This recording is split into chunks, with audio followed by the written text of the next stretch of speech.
छत्रपुर विधानसभा निर्वाचन मंडल एक विशाल bike rally सह एक साधारण सभा अनुष्ठित करी बल प्रदर्शन करिछि बीजेपी।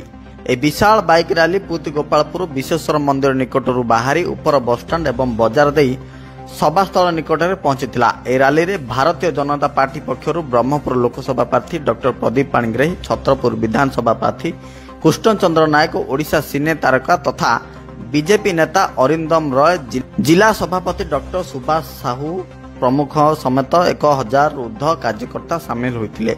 माटी आम पशिला बेलू जो भिड़ देखिलु, जो गैदरिंग देखिलु, युवक माने वयस्क माने समस्ते मिसिकी गोटे नारा जे आगामी दिन में डबल इंजिन सरकार आसीबो एवं सारा ओडिशा रे जो ऑरेंज सुनामी कहा जाउछि ऑरेंज सुनामी निश्चय हम निहाती भाव रे ये गोटे संदेश, ये गोटे कथा आज आरंभ है।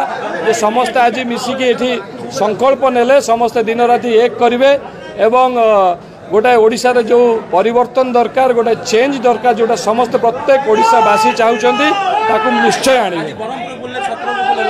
बहुत बहुत जोरदार रेस्पॉन्स, बहुत खुशी समस्ते एवं माने लगुच जमी समस्ते स्वतंत्र भाव में स्व इच्छा आसिक जो रैली रे बा जो सभा योगदान देइछंती।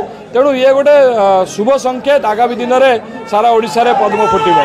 आज आम समस्त बहुत खुशी हेलु। छत्रपुर अंचल रे गोटे बाइक रैली रे समस्त वार्ता दे आज बीजेपी प्रतिष्ठा दिवस रे संगठन केमी सुदृढ़ हबो, मोदी बाबूंकर संकल्प, मोदी बाबूंकर लक्ष्य तथा छत्रपुर निर्वाचन मंडल ओडिशा रे डबल इंजिन सरकार पाई आज आमर जो संकल्प आगामी दिन में जो 40 दिन संग्राम निर्वाचनी संग्राम से भितर आम प्रत्येक दिन प्रत्येक मिनिट आम काम करी निर्वाचन मंडली तथा ओडिशा रे ओनली ऑरेंज रिवोल्यूशन हबो, सुनामी हबो, लहर आसीबो, आ पद्म फूल फुटिबो, चारिआडे माने शंख हटिबो, पद्म आसीबो, कमले कमला हबो।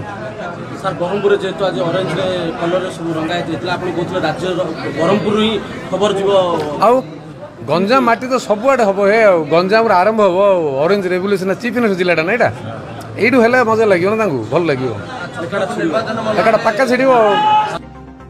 देशवासी मोदी ग्यारंटी विश्वास करुछंती। आमे सेवा एवं विकास मूलक एजेंडा नहीं लोकों पाखक जीवु। देश रे विकास धारा रे शामिल हेबा पई उभय ब्रह्मपुर संसदीय क्षेत्र एवं छत्रपुर विधानसभा क्षेत्र में भारतीय जनता पार्टी को जिताई प्रधानमंत्री नरेंद्र मोदी हाथ मुठा को टाण करने को ब्रह्मपुर लोकसभा प्रार्थी डॉक्टर प्रदीप पाणिग्राही जनसाधारण को निवेदन करथिले। सेपरी ओडिशा रे एथर डबल इंजिन सरकार बोली ओडिशा सिने तारका तथा बीजेपी नेता अरिंदम राय कहिथिले।